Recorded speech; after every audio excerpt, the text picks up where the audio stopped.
এতদিন শুনছিলাম যে পরকীয়া হচ্ছে জঘন্য অপরাধ, নিকৃষ্ট অপরাধ। পরকীয়া বাঁকা চোখে দেখা হচ্ছে। পরকীয়া মানেই সমাজের ছি, ওই মেয়েটা পরকীয়া করেছে, টিনু পরকীয়া করেছে, মানে জঘন্য, মানে কলঙ্কিত একটা মেয়ে, কলঙ্কিনী, ডাইনি, রাক্ষসী, তার উপর আবার একটা সন্তানের মা।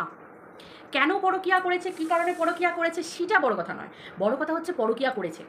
তো আজকে হঠাৎ সেই কিছু অংশের দিদিদেরই মুখ থেকে শুনছি যে ভাই পরকীয়া যখন করেছে তারা নিজেরাই স্বীকার করে নিল যে ভাই পরকীয়া করেছে। এটা তো সমালোচনা চলছে যে যদি ভাই পরকীয়া করে তাহলে সেটা কি জঘন্য কাজ নয়? এখন তো দেখছি বেশ কিছু অংশের দিদিরা স্বীকার করেই নিল যে তাদের ভাইও পরকীয়া করেছে। তার মানে কি, পরকীয়া করেছে তো কি হয়েছে, বেশ করেছে, এইরকম ধরনের কিছু কথাবার্তা বলা হচ্ছে। তাহলে ভাই পথে এসো। আমরা তো বলছি না পরকীয়া খারাপ কাজ নয়, আমরা তো বলছি না, কারণ কেন, আমরা বলার কেউ নই। আইন, সব কিছু বিচার হচ্ছে আদালতে, আইন। তো আমাকে যদি বলা হয় জঘন্য, আমাকে যদি বলা হয় পরকীয়াকে সাপোর্ট করো, আমি বলবো না, কখনোই পরকীয়াকে সাপোর্ট করি না। কিন্তু কী জন্য পরকীয়াটা করতে বাধ্য হলো? স্ত্রী স্বামীর সাথে ঘর করছে, বাচ্চা কাচ্চা আছে, সংসার আছে, সব কিছু আছে, ছেলে পরকীয়া করতে কেন গেল? পড়ে পড়তে ভূত ধরেছে? কিসের জন্য গেল? তাই তো আজকে ভাইকে দিদিরা বলছে, ভাইকে দিদিরা আড়াল করছে, আঁচলের তলায় ঢাকা দিচ্ছে, তাই তো বলছে নাকি ভাই করেছে, বেশ করেছে, 100 বার করেছে, বেশ করবে করবে, ওর কি করার অধিকার নেই? অবশ্যই অধিকার আছে, কেন নেই? তাহলে ভাই কেন করলো? তার মানে কি, তোমাদের কথা মতো আমি ভিডিও করছি, আমি জানি না ভিতরে আদৌ পরকীয়া করেছে কিনা, কিন্তু যদি পরকীয়া করে থাকে সেটা টিনু যে জায়গায় পেশ করার সেখানে পেশ করবে। টিনুর কাছে যদি তার হাজব্যান্ডের বিরুদ্ধে কোনো প্রমাণ থেকে থাকে, এটা আমার তো ধরে টানাটানি করার ব্যাপার নয়। যেমন টিনুর পরকীয়ার প্রমাণ বারবার শুনতে পাই, কিমাদির কাছ থেকে হোক বা আমরা তার টানদীপের কাছ থেকে হোক, শুনতে পাই যে মারণ অস্ত্র আছে। আমার কাছে যা আছে ফুল প্রুফ আছে, পুরো প্রমাণ আছে। ঠিক সেরকম সত্যি তো তাই, প্রমাণগুলো নিয়ে এখানে ওয়াইটিতে বলে কি হবে? ওয়াইটিতে তো মনিটাইজেশন অন করে ভিডিও ডলার কামানো হবে। অ্যাকচুয়ালি ঘটনাটা তো সেটাই, ডলারটাই তো কামানো হচ্ছে, আর তো সেরকম কিছু ব্যাপার নয়।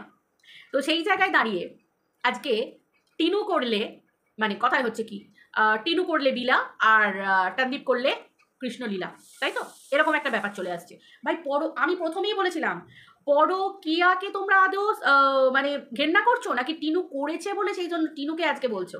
কোনটা, কিসের জন্য? কটা মানুষ পরকীয়ার বিরুদ্ধে আছে আমাকে বলতে পারবে? বিরুদ্ধে নেই পরকীয়ার। পার্টিকুলারলি টিনু হচ্ছে কন্টেন্ট। একটা মেয়েকে অনায়াসে গালাগালি মেরে তাকে কলঙ্কিত করে নিচে নামিয়ে দেওয়া যায়, কিন্তু একটা ছেলে এখনো সমাজের মধ্যে সোনার আংটি বাঁকা হলেও ক্ষতি নেই, এই ব্যাপারটা এখনো আছে। আমি বলি না যতই ওয়েলকাম করো কন্যা সন্তানকে, যতই কন্যা সন্তান হলে ঢাক ঢোল পেটাও না কেন, সমাজে এখনো সেই পরিবারেরই কোনো না কোনো একটা মানুষ ঠিক এখনো বলবে ঢং দেখো, মেয়ে হয়েছে বলে করছে দেখো, একটা ছেলে হলে তো তবু বংশের মুখ রক্ষা হতো। এইরকম ধরনের পার্টিকুলার কোনো মানুষ না প্রত্যেকটা পরিবারে আছে, তাই না? আজকে এইরকম জঘন্য মেন্টালিটির পরিবার আছে বলেই আজকে মেয়েরা এরকমভাবে শোষিত হচ্ছে। এই যে কন্ট্রোভার্সি ক্রিয়েটাররা, এরাও তো এক একটা মহিলা, যে বা যারা টিনুকে নোংরা ভাষায় গালি মন্দ করে টিনুর চরিত্র ধরে টানাটানি করে নিচে নামিয়েছে, তাহলে চিন্তা করো এরাও তো মহিলা, মা, মেয়ে। এদের যদি এইরকম ধরনের মানুষ, ধরো পরকীয়ার দ্বারা না, অন্য কোনোভাবে এই মহিলাগুলোকে গালমন্দ করা হলো, এদের চরিত্র নিয়ে টানাটানি করা হলো, নোংরা জায়গায় বসিয়ে দেওয়া হলো, এদের মনে কোনো আশার পড়বে না? দেখো হ্যাঁ, এবার কিছু মানুষ থাকে যাদের টাকাটা মেন ব্যাপার, সম্মান কি, খায় না গায়ে মাখে, এগুলো তারা জানে না, তাদের টাকা হলেই তাদের হয়ে গেল, সেই সব মহিলাগুলোর আলাদা ব্যাপার। কিন্তু এই যে আজকের দিনে দাঁড়িয়ে টিনু কত সহ্য করেছে একবার চিন্তা করো। একটা মেয়েকে কি না কি সহ্য করতে হয়েছে, কি না কি শুনতে হয়েছে, একটা মেয়ের জীবনটা তছনছ করে দেওয়া হয়েছে দেশ বিদেশ থেকে মানুষ মিলে। কি একটা মেয়ের কি অপরাধ, কি না সে তার হাজব্যান্ডের কাছে, তার পরিবারের কাছে, তার বাপের বাড়ির লোকজন এসেও ক্ষমা চেয়েছিল যে আমি সংসার করতে চাই। সংসারটা কি সেই মুহূর্তে জোড়া লাগানো হতো না? কত পরিবারে কত ঘটনা, কত কি ঘটে থাকে একটা সংসার করতে এলে মানুষের, কত কি মানুষ কত ভুল পথে চলে যায়, কত খারাপ পথে চলে যায়। আমাদের সন্তানেরা, আমরা পড়াশোনা করেছি, বড় হয়েছি, আমরা কি কখনো ভুল পথে যাইনি? আমরা কি কখনো ভুল কাজ করিনি? আমাদের বাবা মায়েরা কি কখনো সেই ভুল পথ থেকে ফিরিয়ে এনে দেয়নি? কটা মেয়ে, কটা ছেলে বিয়ের আগে প্রেম করেনি সাচ্চা, এমনকি প্রেমের মতো প্রেম, মানে বুঝতে পারছো আমি কোন দিকটা টার্ন নেওয়ার চেষ্টা করছি, বলার চেষ্টা করছি। অনেক মেয়ের জীবনে তো এমনও ঘটনা ঘটে থাকতে পারে, বা এমন পুরুষের জীবনে যে সে গার্লফ্রেন্ডের সাথে এতটাই অ্যাটাচড হয়ে গেছিল, শুধু মেন্টালি না ফিজিক্যালি অ্যাটাচড হয়েছে, তারপরে কি সেই মেয়েটা সংসার করেনি, বিয়ে হয়নি, তার কি সংসার হয়নি, তার কি নাকি তার জীবনে বেঁচে থাকার অধিকার নেই? প্রত্যেকটা মানুষের আছে, কিন্তু আমাদের বাবা মায়েরা সেসব কিছু ভুলে গেছে, ভুলে গিয়ে সন্তানকে ঠিক পথে চালনা করেছে। আজকে দেখো হয়তো একটা খারাপ ছেলের পাল্লায় পড়ে ফিজিক্যালি অ্যাটাচড হয়েছিল, মেন্টালি অ্যাটাচড হয়েছিল, সেই জায়গা থেকে বাবা মায়েরা তুলে নিয়ে এসে ভালো পথ দেখিয়ে একটা ভালো পাত্রস্থ করেছে, ভালো ছেলের হাতে তুলে দিয়েছে। একটা বাবা মারা কি আমাদেরকে ফিরিয়ে আনেনি? নাকি আমাদের ছেলেমেয়েরা যদি কোনো ভুল পথে যায় আমরা সেটা জেনে চুপ করে বসে থাকবো, তাকে আরও তছনছ করে দেবো, সোশ্যাল মিডিয়ায় এনে তার সংসারটাকে ভেঙে দেবো, তার জীবনটাকে তছনছ করে দেবো? কখনোই না। আসলে কি বলতো, মানুষ হচ্ছে অতিরিক্ত স্বার্থপর, নিজের বেলা আটিছুটি, পরের বেলা চিমটি কাটি। বাচ্চাটাকে জাস্টিস জাস্টিস, এই যে জাস্টিসের খেলা খেলতে খেলতে পুরো একটা বছর বাচ্চা শৈশবটা নিয়ে, ছোটবেলাটা নিয়ে কি হারে খেলা হলো। নোংরা খেলা হয়নি বাচ্চাটা শৈশব নিয়ে। চলো আমি মাকে না হয় ছেড়ে দিলাম, চলো মা তো অ্যাডাল্ট, মাকে ভেজে খেয়েছো, উল্টে পাল্টে খেয়েছো, বিক্রি করে খেয়েছো, ঠিক আছে, কিছু না হলেও তার জন্য ভগবান আছে, আইনের পর ভগবানও আছে, ঠিক আছে, চলো যে যার ব্যবস্থা ভগবান করবে। কিন্তু এই যে বাচ্চা ছেলেটাকে নিয়ে যে খেলাটা হলো, একবারও মনে হয়নি যে আমাদের বাড়িতেও ছোট ছোট বাচ্চা আছে, শিশু আছে, আমাদের ছেলেগুলো এই বয়সটা পেরিয়ে এসেছে, আমরাও তো সন্তানের মা, একবারও মনে হয় না যে এই বিচার দেবার নাম করে মাকে সন্তানের থেকে আলাদা করে দেওয়া হচ্ছে। এই যে নোংরা, এই যে একটা নোংরা কথা, মা সন্তান পাবে না, এই রকম লড়াই আজ পর্যন্ত আমার মনে হয় না পৃথিবীতে কেউ লড়েছে বলে যে মা সন্তান পাবে না। অথচ দেখো সেই কলঙ্কিনী মা একটা বাড়ির জন্য কিন্তু বলেনি যে সন্তান বাবা পাবে না, তার মধ্যে কিন্তু কোনো সেই ইগো নেই যে সে তার বাবাকে দেবে না, কেড়ে নেবো, কেড়ে নেওয়া মনোভাব কখনো না। একটা মেয়ের সংসারে কি হয় না হয়, সংসারের বর্তমান পরিস্থিতি, এই যে টানদীপ ভিডিও দেয়, ভিডিওর মাধ্যমেও কিন্তু একটা একজন বিচারপতি কিন্তু বিচার করে নিতে পারেন তার বিচক্ষণতা দিয়ে যে ঘটনা কি ঘটতে পারে। এই তো টিনু বারবার বলে 5 বছরে আমি অনেক কিছু সহ্য করেছি। এই যে 5 বছর কি সহ্য করেছে, এই পুরো 9টা মাসের টানদীপের ভিডিও থেকেও কিন্তু বিচারপতি যদি বিচক্ষণ হন, তার বিচক্ষণতা অনুযায়ী তিনি কিন্তু বিচার করে নিতে পারেন যে কোন কোন জায়গায় ঠোকাঠুকি, কোন কোন জায়গায় কি হতে পারে। আজকে একটা বাড়ির বউকে সোশ্যাল মিডিয়ায় তার মাসিমা মেসোমশাই, বয়স্ক মানুষ, গুরুজন মানুষ, তার ছেলে সন্তান, বাইরে থেকে লোক পর্যন্ত আসছে, বাইরে থেকে দিনের পর দিন মহিলা আসছে, গেট টুগেদার হচ্ছে, হা হি হচ্ছে, আনন্দ ফুর্তি হচ্ছে। আমি ভিডিও টু ভিডিও বলছি, যেগুলো ভিডিওতে দেখেছি, ভিডিওর বাইরে আমি তো ক্যামেরা ফিট করে রাখিনি, আর আমি ক্যামেরা নিয়েও তার বাড়ি যাইনি। আমরা যেগুলো দেখতে পেয়েছি, আমার বাড়ির গুরুজন যদি আমাকে বলে, যদি সাপোর্ট না করে যে না আমার বাড়িতে যা হয়েছে এগুলো আইনি পথে চলবে, আমি কোনো বাইরের লোককে অ্যালাউ করবো না আমার বাড়ির সম্মান নিয়ে খেলতে। দিনের পর দিন, শুধু তাই তো নয়, টিনুকে নিয়ে গালমন্দ হয়েছে তাই নয়, তার বাড়ির নিজের রক্ত সৌমালি অধিকারী, তাকে পর্যন্ত বাড়িতে এসে গালাগাল করেছে, তাকে পর্যন্ত অশ্রাব্য ভাষায় গালিগালাজ করা হয়েছে, তার হাজব্যান্ডকে পর্যন্ত, তার বাচ্চা ছেলেটাকে পর্যন্ত। দুদিন আগে সৌমালি অধিকারীকে একটা পরপুরুষের সাথে শুইয়ে দেওয়া হলো, তার চরিত্র নিয়ে খেলা হলো কিনা, সে কি ভিডিও দেয়, সে তার নিজের মতো করে বাঁচতে চায়, নিজের মতো করে বাঁচে, সমালোচনা করো, কিন্তু একটা মানুষের জীবন নিয়ে খেলা, এগুলো কি আইন বিচার করবে না? তাহলে আজকে যে বাড়িতে নিজের মেয়ে সেফ নয়, সে বাড়িতে নিজের বউ কি করে সেফ হতে পারে? আমরা তো সমালোচনা করি, আমরা তো এইভাবেই সমালোচনা করব, একটা জিনিস দেখবো, সেটা দেখে আমরা বিচার করব, কিছু প্রশ্ন তুলে দিতে পারি। আমি কোনো জোর করতে পারি না যে তুমি করেছই, কিন্তু করতে তো পারি যেখানে তার নিজের রক্তের সম্পর্ক। সৌমালি টানদীপের দিদি, টানদীপ একটা বারও বলেনি যে আমার দিদির চরিত্র নিয়ে কেউ কোনো কথা বলবে না, তাহলে কিন্তু আমি স্পেয়ার করবো না। চরিত্র বড় জিনিস, দুটো সমালোচনা করো, দুটো হাসাহাসি করো, মজাক করো, ঠিক আছে, কিন্তু চরিত্র নিয়ে কথা বলেছো, সে একটা সন্তানের মা, তার একটা জায়গা আছে, সে অনেক কষ্টে তার জায়গাটা তৈরি করেছে, শত হলেও টানদীপের দিদি, রক্তের সম্পর্ক, তাই না? অ্যাটলিস্ট চরিত্র নিয়ে নয়, তারপর হচ্ছে তাহলে সেই বাড়িতে বউ কতটা সেফ হতে পারে?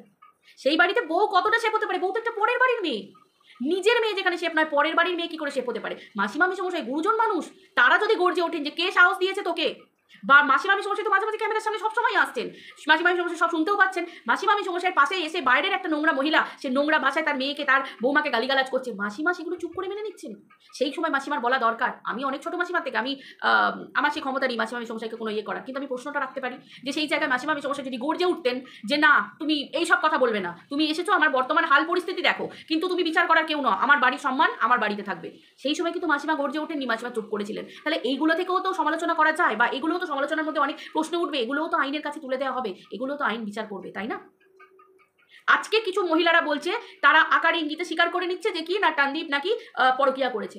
আমরা তো বলছি না তার পরকীয়া করার অধিকার নেই, সে একটা কেন, সে 10টা মেয়ের সঙ্গে পরকীয়া করুক, তাহলে এই সে যদি করতে পারে, টিনুকে তাহলে দায়ী করছে কেন? দুজনেই তো তাহলে এক গোয়ালের, একই ধরনের ঘটনা ঘটে যাচ্ছে, একই ধরনের ঘটনা, তাহলে টিনুকে কেন এতদিন নোংরা কথা বলা হয়েছে? টানদীপ ভালো থাকতে পারে, তার জীবনে ভালো থাকতে পারে, টিনু ভালো থাকতে পারে না, জাস্ট এটা আমি সমসাময়িক কথার উদাহরণ দিলাম, তাই না?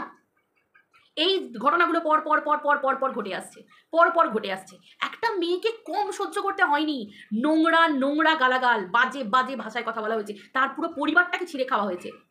একজন বয়স্ক মানুষ হাত তুলে হরিনাম কীর্তন করছেন, তাকে বলা হয়েছে বেলেল্লাপনা করা হচ্ছে। তাহলে গ্রামে গঞ্জে প্রত্যেকটা জায়গায় মানুষ যখন ঢাকের তালে, খোলকর তালে ছুঁড়ে, মানুষের যখন গা দুলে ওঠে, হাত তুলে যখন কৃষ্ণ নাম করে, ভগবানকে ডাকে, সেগুলো তাহলে বেলেল্লাপনা? একটা শিবের গাজনে, একটা তীর্থযাত্রায় গেছে, সেখানে হাত তুলে ডান্স মানে নাচ করছেন একজন বয়স্ক ভদ্র মহিলা, তাকে পর্যন্ত নোংরা ট্যাগ লাগানো হয়েছে। তাহলে এইগুলো আমাদের সমাজের শিক্ষা, তাই তো? আর এগুলো হচ্ছে আমাদের সমাজের ভালো ভদ্র জায়গার মানুষ, কিছু পলিটিক্যালি জায়গা থেকে, বিভিন্ন জায়গা থেকে এসে সেই সব মানুষরা এই সমস্ত নোংরা মানুষদের সাপোর্ট করছেন। আর তাহলে আমাদের মতো যারা ভদ্র ভাষায় ভিডিও করছে, আমাদেরকে উৎখাত করে দেওয়া হোক, তাই তো?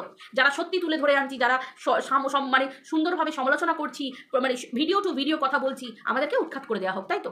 এই তাহলে বিচার, তাই তো? আইন কি সত্যি কারোর হাতের কেনা মোয়া? কম বেশি টাকা পয়সা প্রত্যেকটা মানুষের আছে, আইনি পথে যেতে গেলে মানুষের টাকা পয়সা খরচ হয়, মানুষকে হ্যারাস হতে হয়, কিন্তু সত্য নিয়ে যারা চলে না আখেরে তাদের কোনো ক্ষতি হয় না। প্রমাণ নিয়ে যারা কথা বলে, প্রমাণ প্রমাণ প্রমাণ, ভিডিওর বাইরে আমি একটা কথা বলিনি, এক চুলো কথা বলিনি, আমার কাছে প্রমাণ আছে, আমি এই জন্য এই বলেছি, এই জন্যই করেছি, এই জন্যই করেছি, কারণ হচ্ছে এটা, তাই তো? মা মা যেখানে সন্তানের কোলে ভালো থাকবে একটা মা, তাহলে তোমাদের কথা মতোই তো বাবাও তো পরকিয়া করেছে।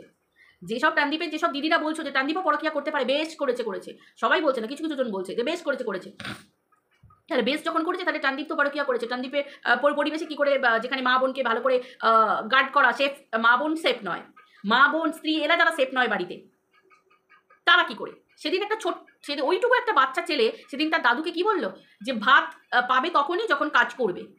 একটা ছোট বাচ্চা, ঠিক আছে চলো এখন বাচ্চাদের কিছু শেখাতে হয় না, বাচ্চারা কোথা থেকে কী সব বলে দেয়, ঠিক আছে মেনে নিলাম, বাচ্চারা অনেক কিছু বলতে পারে, কিন্তু সেই মুহূর্তে টানদীপের ওই জায়গায় অবজেকশন দেওয়া উচিত ছিল, বলা উচিত ছিল আজকে যে কথাটা বললে বাবু আর কোনোদিন যেন আমি মুখ থেকে না শুনি, এটা তোমার দাদু হয়, একদম না, কোথায় শিখেছো তুমি এসব কথা, আমরা তো তোমাকে এসব শেখাইনি, সঙ্গে সঙ্গে ক্যামেরার সামনে বলা উচিত ছিল। সেই জায়গায় বাবা হয়ে সে হাসলো, তার মানে কি কথাটাকে সমর্থন করলো, বাচ্চাটা পরে আরও বড় কথা বলবে। এই যে উডাসিটিটা বাচ্চাটা দেখালো, এটা কিন্তু বাচ্চাটা আরও বাড়বে, এইভাবেই বাচ্চা মানুষ হয়, এইভাবে বাচ্চা মানুষ হয়। অনেকে আবার বলছো টিনার বাড়িতে খাওয়া দাওয়া চলাফেরা, টিনার বাড়ির জীবনযাত্রা, টিনার বাড়ির জীবনযাত্রা হচ্ছে একটা সম্পূর্ণ টিপিক্যাল গ্রামের জীবনযাত্রা। তার বাড়ি, তার গদ্দোয়ার যেরকম, তারা অ্যাকচুয়ালি কিছু না থাকুক তাদের মধ্যে পরিবারের বন্ডিং আছে, মা ঠাকুমা দাদা বৌদি বাবা মা সকলে মিলে পরিবারের বন্ডিং, আশেপাশে ঠাকুমা জেঠিমা খুঁড়তুতো প্রতিবেশী প্রত্যেকের বন্ডিং। বিপদ হলে নিজের বাড়ির লোকেরা পাড়ার লোকেরা এত লোক জমে যাবে যে বাইরে থেকে লোক ডাকার দরকার হবে না। কিন্তু টানদীপের বাড়িতে আমরা দেখেছি টানদীপ বারবার বলে আমার কাছের মানুষ নেই, সবাই টানদীপের হচ্ছে কি সোশ্যাল মিডিয়ার মানুষ। তাহলে একটা পরিবারের বাচ্চা কোন পরিবারটায় থাকবে, যেখানে কাছের মানুষরা থাকবে নাকি যেখানে সোশ্যাল মিডিয়া থেকে ভাড়া করে তুলে নিয়ে যাওয়া হবে? কি তাদের কাছে একটা বাচ্চা সেই পরিবারে থাকছে, সেই মানুষগুলোর সাথে ওঠা বসা করছে যারা নোংরা নোংরা গালিগালাজ করে, অশ্রাব্য গালিগালাজ করে, কানে দেওয়া যায় না, সেই মহিলাগুলোর সাথে বাড়িতে থাকছে, তারা বাচ্চাটার হয়ে কথা বলছে, তারা বাচ্চাটাকে, টানদীপ তো তাদের সাপোর্টই করছে, তো প্রচুর ভিডিওতে প্রমাণ আছে, দিন দাহারে বসে ভিডিওতে তাদেরকে সাপোর্ট করেছে, দিদিরা আমার পাশে থেকেছে, আমার এই করেছে, নাম ধরে ধরে বলেছে, চ্যানেল প্রমোট করেছে, সব কিছু করেছে, এই প্রমাণগুলো তো থাকবে, তাই না? আসলে কি বলতো, এইরকম পরিবারে বাচ্চাটা ভগবানের দেওয়াই উচিত নয়, এরা বাচ্চাটাকে ডিজার্ভই করে না, বাচ্চাটা ডিজার্ভই করে না। আজকে বাচ্চাটাকে যে পরিস্থিতিতে মুখের সম্মুখীন হতে হচ্ছে এই পরিবারটার জন্য, যে সম্মুখীন হতে হচ্ছে বাচ্চাটাকে, লস কার হচ্ছে? বাচ্চাটা শৈশব, আজকে বাচ্চাটা 3.5 বছর 4 বছর বয়স হতে চললো, বাচ্চাটা আজকে একটা ক লিখতে পারে না, একটা এবিসিডি ভালো করে লিখতে পারে না, তাই তো? একটা বাচ্চা এখনো ভালোভাবে একটা নামতা পড়তে পারছে না, একটা ছোট বেসিক এডুকেশন এখনো থাকেনি বাচ্চাটার, কি করে হবে? কি করে হবে? সারাক্ষণ ব্লগিং করবো, সারাক্ষণ ছুটবো, সারাক্ষণ লড়াই করবো, একটা বাচ্চাকে নিয়ে লড়াই। কোনো জায়গায় টানদীপ বলেনি যে ঠিক আছে মা বাবা দুজনেই বাচ্চাটা পাবে, সেরকম চেষ্টা করি, প্রত্যেকটা মুহূর্তে হিংস্র মনোভাব, কিন্তু টিনুর মধ্যে হিংস্র মনোভাব কিন্তু আমরা দেখিনি, প্রমাণ কিন্তু অনেক আছে, অনেক প্রমাণ আছে, একটা ভিডিওতে সব প্রমাণ বলতে গেলে পুরো ভিডিও ভর্তি হয়ে যাবে, তাই না?